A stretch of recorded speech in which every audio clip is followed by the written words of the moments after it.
My name is Catherine Justice, and I am an integrative physical therapist and a yoga therapist, and I'm also an adjunct faculty member at the University of St. Catherine in their graduate studies in holistic health department. And I have been asked to talk to you today about how to better manage stress amidst the COVID-19 pandemic. So whatever your circumstances are, whether you're sheltering at place at home, whether you are homeschooling your children for the first time, whether you're figuring out how to work from home, maybe you're not at home at all, maybe you're a caregiver, maybe you're a healthcare worker, or another form of an essential worker suddenly working now in very intense conditions. I'm sure no matter what combination thereof you're experiencing, you are probably feeling a great deal of stress in your life right now. So in order to better understand how to manage that stress, sometimes it's helpful to know exactly physiologically what's happening in our body when we are under stress. So the stress response is also known as the fight, flight, freeze response. And when we think about how our body is behaving on the inside, it's preparing us to do exactly those three things. It's preparing us to either fight or run away or freeze in place. And particularly when we're in fight or flight, a whole host of things start happening inside our body. Our muscles start to tense up to kind of prepare us for action, whether we need to fight or whether we need to run.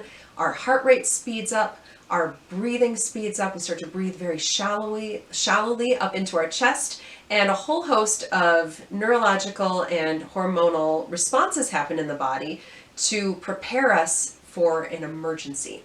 And when we are in an acute emergency, so something that's happening really intensely at that moment, this system works really well to keep us healthy. If we're literally fighting or fleeing from our lives, this system is what's going to save us.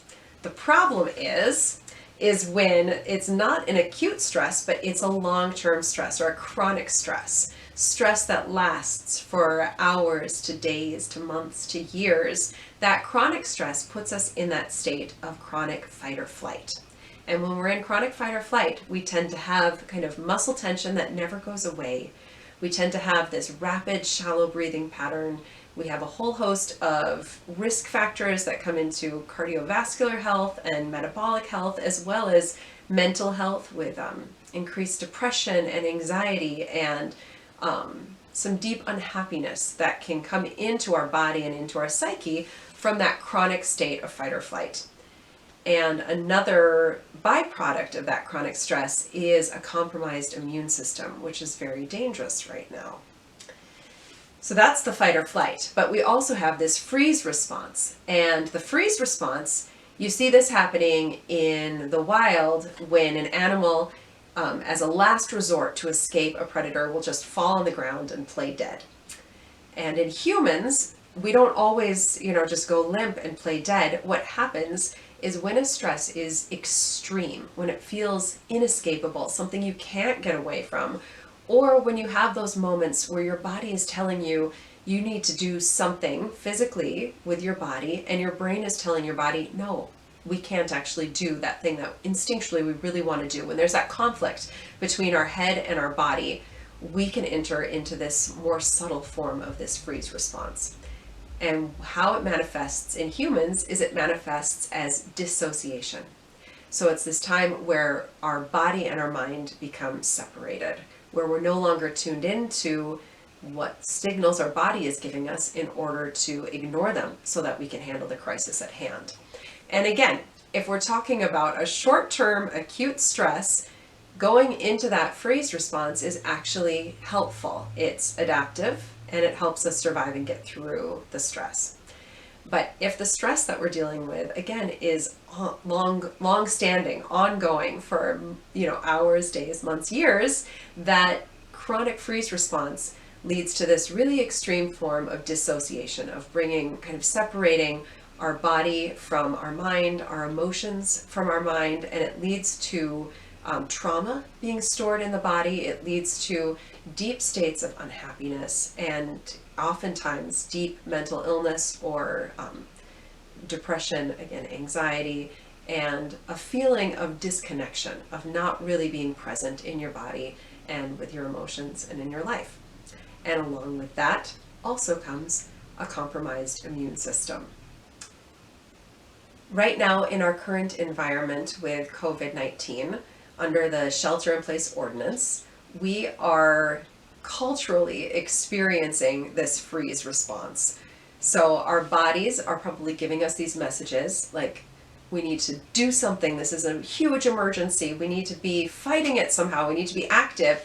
And our brain is saying, no, actually, in order to fight it, you have to do nothing. You have to step back. You have to stay at home. You can't go out. You can't fight this in that more active way.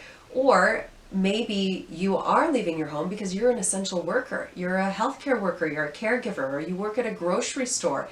These essential services that your body is saying, this is dangerous, what I'm doing right now. I'm putting myself in harm's way. Don't do it. Stop. And your brain is saying, no, this is how I'm contributing. This is how I'm helping. I need to keep doing it. So in both of those circumstances, that's that dissonance between what our body is telling us we should be doing because it's in that state of fight, flight, freeze, and what our brain is telling us it needs to be doing in order to best manage this crisis.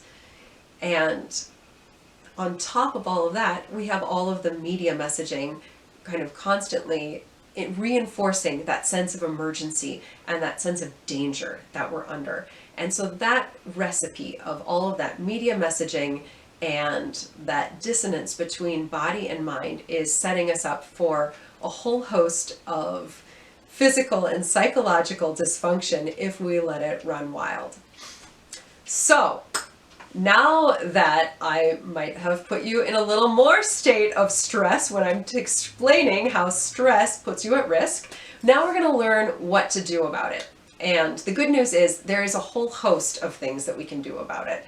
There's a whole kind of encyclopedia of holistic practices that are going to help to reconnect body and mind, help to ground us and center us and get us out of that chronic fight, flight, freeze state. So I'm going to talk about 6 different strategies, but there's many more. And if you're interested in moving deeper into this material, I really encourage you to look into the University of St. Catherine's Graduate Studies in Holistic Health program. They have a whole curriculum dedicated to this kind of work. And it's a really powerful program where you can learn more about these things. So when we think about what we're going through now, most of us are probably in some form of a chronic fight or flight or a chronic freeze response, or maybe a little of both. And the thing that we really want to avoid right now is a compromised immune system. So I'm going to talk about a couple of very simple things that you can do throughout your day to help you get out of fight or flight, to help you get out of that freeze response, and to help support your immune system for a healthier body, for a healthier mind, and to help us get through this crisis together. So the first of these 6 holistic practices that I wanted to talk to you about today is movement. And as a physical therapist and a yoga therapist, this is my area of expertise, so I wanted to lead off with this. But the type of movement that is going to be most helpful for us right now is aerobic movement, which means movement that gets your heart rate elevated. So when we move aerobically in a way that makes us, have to move in a more vigorous way, our body moves through a short-term fight or flight response. It's very similar to what we're feeling on that subtle level when we have to suddenly breathe a little bit faster, our heart rate speeds up, our muscles start working, and it starts kind of putting the body through a very short-term fight or flight. And this is really helpful for a freeze response, because when we're in freeze, actually moving through fight or flight helps to push us out of that dissociated state. And if we're in chronic fight or flight, moving through short-term fight or flight through aerobic movement is going to help end that response in the body. So it takes us out of that fight or flight and moves us into a more relaxed state after we're done. And many of you have probably experienced this, that feeling after you move your body aerobically, how relaxed you feel afterwards and a little bit more at ease. So training the body to go through that short-term fight or flight through aerobic movement has a whole host of benefits. And, we all know about the fact that moving our body more is good for our cardiovascular system, our muscles, good for our metabolism and all of that. But what we don't always know is that the movement in that aerobic movement is actually incredibly good for our brains and for our mental health. So when we exercise aerobically, a whole physiological process happens in our brain and in our body that helps to reduce the symptoms of depression.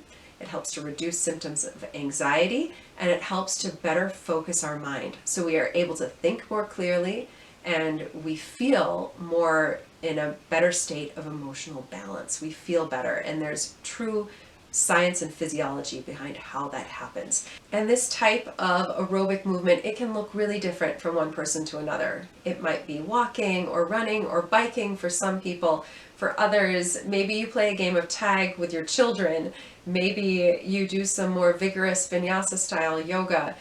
Maybe you jump rope. Maybe you walk up and down the stairs in your house. Whatever it is, get your body moving. Try and do it for at least 20 to 30 minutes a day, if not even more, and really soak in the benefit that's going to come both mentally and emotionally and physically. And one of those physical benefits is improved immune function. So it's a really good thing to do right now. So it's this really amazing thing that if we get outside, and that's one of the great things about, this pandemic is that, yes, we might have to shelter in place, but yes, we can still go outside. Go for a walk, go for a bike ride, go for a run, move your body outdoors, spend some time in nature to really enjoy being in the outside world, but also to get your body moving in that way that's going to nurture it both physically and emotionally and help to reduce that chronic stress response. The second holistic strategy I wanted to offer to you is sleep.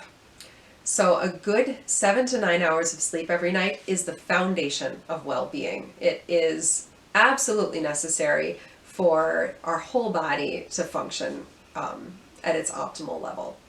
And if we get less than that 7 hours of sleep, our immune system is compromised. Our body uses that sleep time to heal itself, to heal any injury, and to kind of recharge our immune function. And so if we're not sleeping, our immune system is in trouble.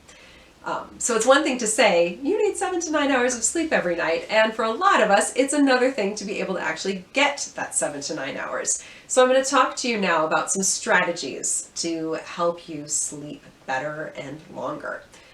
One of these strategies is to make sure that your sleeping environment is conducive towards deep sleep. And a great way to do that is to get your room really, really dark.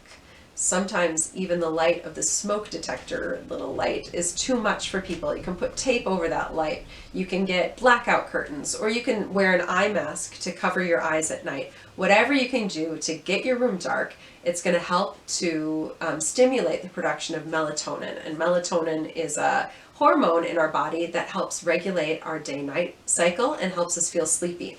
And it's interesting because it's also a hormone that's being investigated for its potential protective qualities against the COVID-19 virus. So we want to be sure to maximize that melatonin release in our body. And another way to do that is to avoid looking at screens before bed. At least 2 hours before you go to bed, you want to put away your phone, put away your computer, try not to watch TV, try to avoid that screen exposure in order to improve that melatonin release in the body. It might also improve too if you're the type of person who has trouble sleeping because of their mind racing through thoughts of worry or stress. Maybe not reading the news right before bed might be helpful. So put away those news sources as well. Limit your media exposure before bed, and create kind of maybe a more grounding, more calming ritual to help get you to sleep at night. And some other things that can help though, again, if you're that worrying type, that it's those worries that are keeping you up at night, journaling is very, very helpful. So if you write down your worries, there's a lot of research supporting this, to write down the things that are bothering you, that are worrying you. You write them down, and then on some level your body feels like it can then let them go. So write it down, and see if that helps. Another thing that kind of a last resort, if all else fails and you wake in the middle of the night and you can't get back to sleep, it's very counterintuitive, but you should try getting out of bed. So don't lie in bed awake. The bed should be used mostly for sleeping and not a lot for other activities. So try not to do work in bed, try not to watch TV in bed, use your bed just for sleep. So if you're lying awake and you can't sleep, try getting out of bed, maybe go read a book in low light in another room, maybe do some very gentle kind of stretching or any other practices that help to kind of calm and relax you. And when you feel sleepy again, then return back to your bed. But don't lie in bed suffering awake for hours on end. It's not going to help. And one last thing that will help you get better sleep at night is aerobic movement. So we go back to the first little strategy. If we move our body aerobically during the day, we tend to sleep better at night. Again, there's a lot of research that backs that up. And these holistic sleep strategies, there is actually more research supporting them and their effectiveness for helping us sleep than any sleep medication on the market. So really taking the time to examine kind of what you can do actively to get more sleep at night is going to probably help more than any sleep pills. And again, when we sleep better, when we get that 7 to 9 hours of sleep, we have improved immune function and improved overall physical and mental well-being. The third strategy I'm going to talk to you about now is nutrition. So when it comes to nutrition, generally thinking of anti-inflammatory eating is the type of diet that's going to help our immune system the most. So what do I mean by anti-inflammatory eating? So anti-inflammatory eating is eating, sometimes they call it the Mediterranean diet, but it's types of foods like brightly colored fruits and vegetables. They'll talk about eat a rainbow, that your plate that should look colorful, which is easy, when you have a lot of money and a lot of access to, fresh organic fruits and vegetables. But right now, when you're trying to limit your shopping time and limit your exposure to grocery stores, and maybe you've got limited funds right now, frozen fruit and vegetables are a great alternative. So stock up on frozen fruits and vegetables in order to get that nice rainbow kind of colorful plate. Other foods that are going to be helpful would be fish or anything with omega-3 fatty acids. So oily fish, chia seed, flaxseed, walnuts, those are all great foods to get those omega-3s. Also foods that are high in zinc and vitamin A and vitamin D. All of these foods are going to help improve immune function, so they're going to be really helpful. Turmeric and ginger also have natural anti-inflammatory properties, and they're very tasty too. So those are the types of foods that are going to be helpful. But then when we really think about trying to reduce that mind-body dissonance and put that mind-body back into a state of connection, mindful eating can be very helpful. So your meals can be an opportunity to reconnect body and mind. And how we do that is we slow down our eating. So rather than speeding through the meal, we really want to slow it down. You want to move bite by bite and taste the food as you're eating it. You can even practice some gratitude practices of thinking of how the food got to your plate, maybe giving some mental thanks to the farmers, to those essential workers at the grocery store, to anyone who helped you get that food on your plate, and to really just take the time to enjoy the experience. One way that I like to do this is every morning I have a mug of green tea, and green tea is also on our list of positive immune function foods, so that's good. But I like to take the green tea and I like to feel the warmth of the mug in my hands, so I take a little mindful break there. I like to smell that kind of grassy smell of the tea and really enjoy the scent. And then as I drink the tea, I really try and feel the sort of warmth of the liquid, that delicious kind of fresh flavor from my mouth down through the throat and into the belly, and sort of feel as if my whole body is enjoying the experience of drinking the tea. And it's a really nice way for me to ground myself every morning. And so I encourage you to look into what are some of those moments of food in your life that you can really find that mindful eating ritual and enjoy it and savor the food and really enjoy the experience of eating as much as trying to be thoughtful about the foods that you put in your body.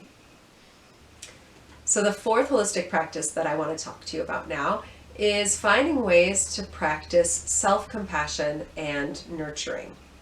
So there's lots of ways that we can do this, and it's very personal what creates that sense of self-nurturing or self-compassion for you. For some people, anything artistic can help to kind of reconnect us to our core self. So whether it's listening to music or playing music or drawing or coloring or dancing, anything that feels expressive to your body and to your psyche is going to be helpful in creating that sort of state of deep connection with your true self. Making time for play in your day, finding things that are playful. If you've got kids, that sort of makes it a little easier to find those playful moments, but anything that kind of creates a little bit of joy, that little spark of happiness in what you're doing with your life, those things can be very helpful. But also what can be helpful, conversely to finding that joy, is to being able to take moments to really sit with any negative emotions or difficult emotions that you might be experiencing because of this crisis. This is a big deal, and this is really this is a lot for us to process. So take the time to really feel your feelings, to tell yourself that it's okay if you're feeling overwhelmed, that it's okay if you're feeling stressed or anxious or whatever it is. That really taking that time to acknowledge the feeling and to offer up yourself some kindness and some love and some nurturing to help manage that feeling and to help really rebuild that body-mind connection rather than trying to push the feelings away. So again, that's going to be something very helpful that will get us out of that freeze response, which is to find, those artistic outlets, to find those moments of joy, and to sit and to acknowledge the more difficult feelings and the more difficult moments in our life too. All of these things are going to be very helpful in moving us into that more connected state of being. And speaking of connecting, that brings us to our fifth strategy, which is community. So we've been hearing all of this talk about social distancing, about keeping our distance, about not interacting with other people. And maybe we should try and reframe that to think less about social distancing and more just about physical distancing. So just because we can't physically be close to each other, we can still interact socially and we can still call upon our community. And maybe we get creative in how that's done. There's lots of virtual and online resources. There's email, there's social media, but there's also, sit down and write someone a letter and mail it. You can go that route as well.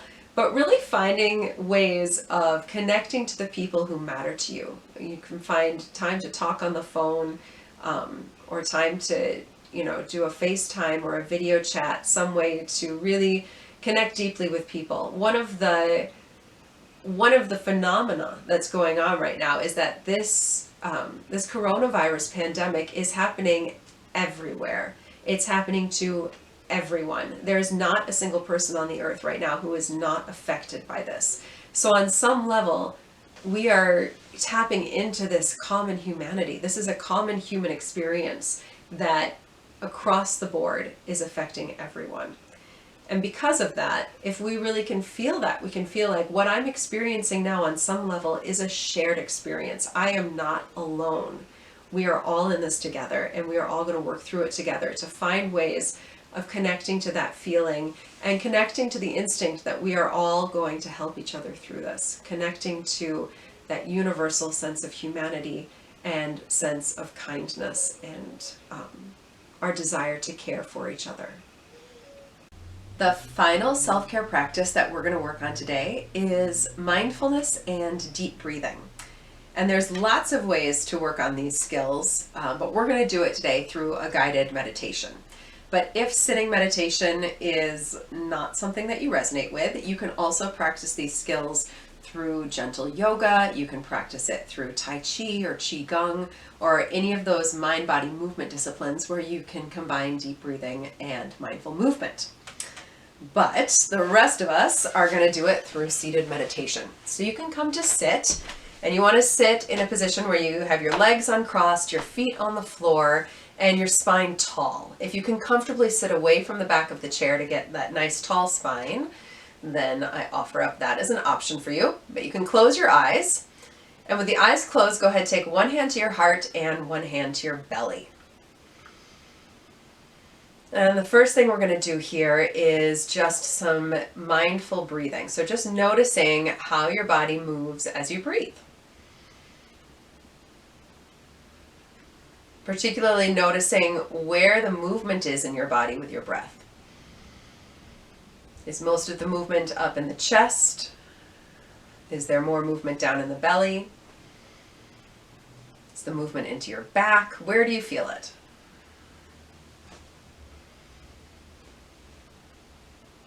And as you breathe, just allowing the breath to naturally slow down and letting the breath drop lower in the body. Seeing if as you breathe you can get more movement happening at your bottom hand, the hand on the belly. As you inhale, the belly should gently expand and open. As you exhale, it softens back in.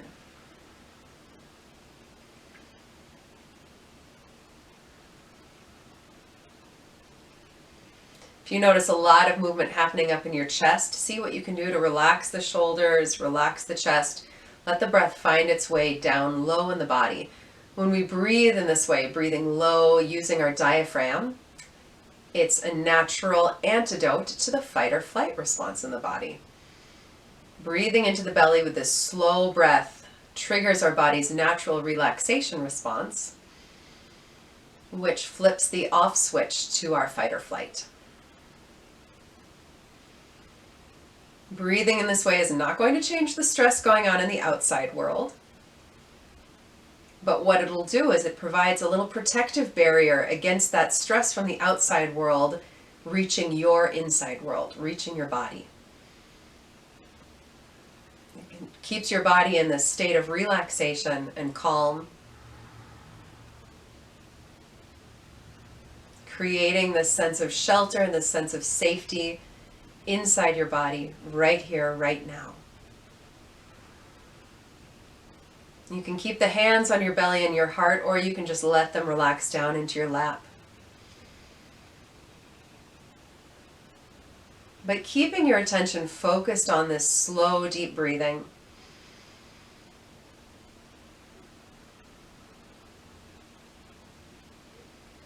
Sometimes it's helpful to kind of count the breaths, 1 on the inhale, 2 on the exhale. And once you get all the way up to 10, then you start again.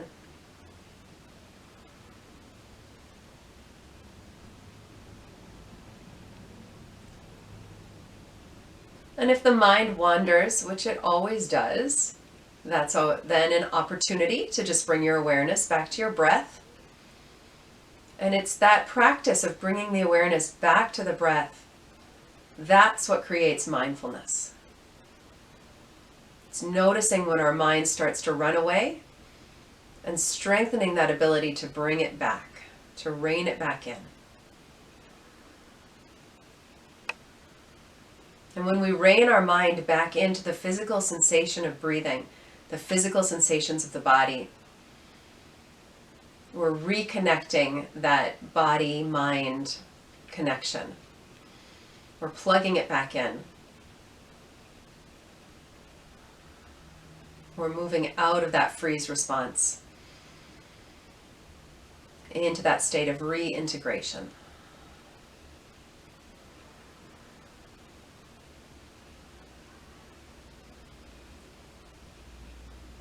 And there's a plethora of research that shows that mindfulness practices and deep, slow breathing are incredibly protective for us, both mentally and physically.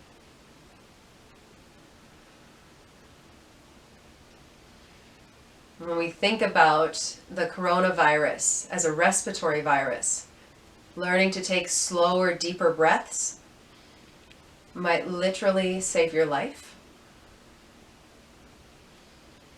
As we teach the body how to most efficiently breathe in and out.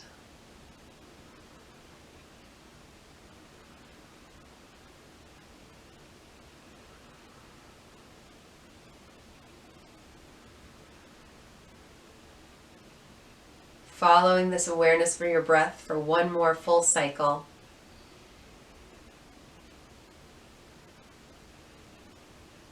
And then very slowly opening your eyes. So that was a little moment of mindfulness, a little moment of grounding and that deep breathing practice. And it's something that you can do anytime throughout your day, as long as it's safe to close your eyes. But you can do it with your eyes open too. Just having that awareness of what's going on inside your body, that awareness of the breath, and that practice of slowing the breath down for that slow, deep belly breathing. It can be a really, really powerful way of keeping your body safe and healthy and relaxed. So now you've got 6 holistic practices that you can play with while you are sheltering in place. We've got the movement and getting enough sleep, anti-inflammatory and mindful eating. You've got the self-compassion practices. You've got creative ways to make community, and mindfulness and deep breathing. So all 6 of these can be helpful for helping you create not just sort of this sense of emergency of sheltering in place, but creating this idea of finding what will be the most nurturing shelter for you, creating this sense of sheltering in a calm place, of creating safety and security in your environment, whether it's in your home or wherever you carry it with you, wherever you go. And you can think of sheltering in place as creating this opportunity to really explore what your ideal shelter would be. So what are the qualities that you find make you feel safe and make you feel nurtured?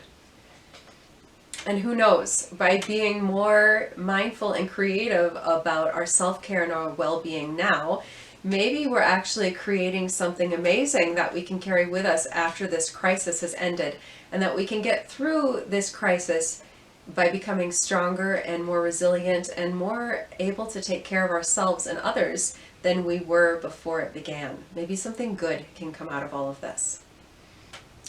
So I've given you a little sampling, like a little amuse-bouche of self-care practices, but of course there's many more beyond the scope of this talk.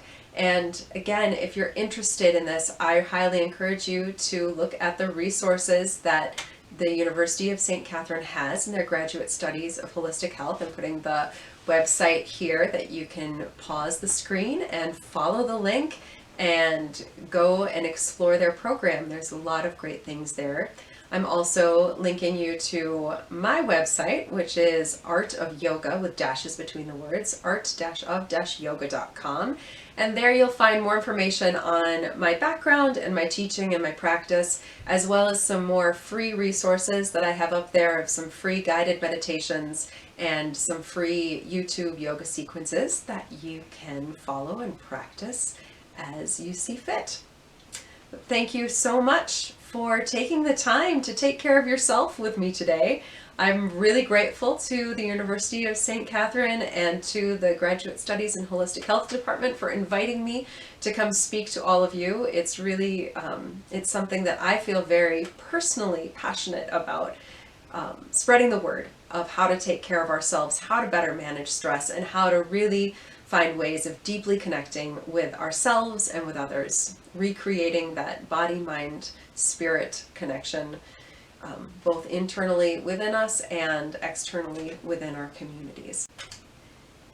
And I'm just wishing you all of the opportunity in the world for you to breathe, for you to move your body, and for you to take care of yourself in order to better take care of others and the world around you, to create a healthier, safer you and a healthier, safer planet for all of us.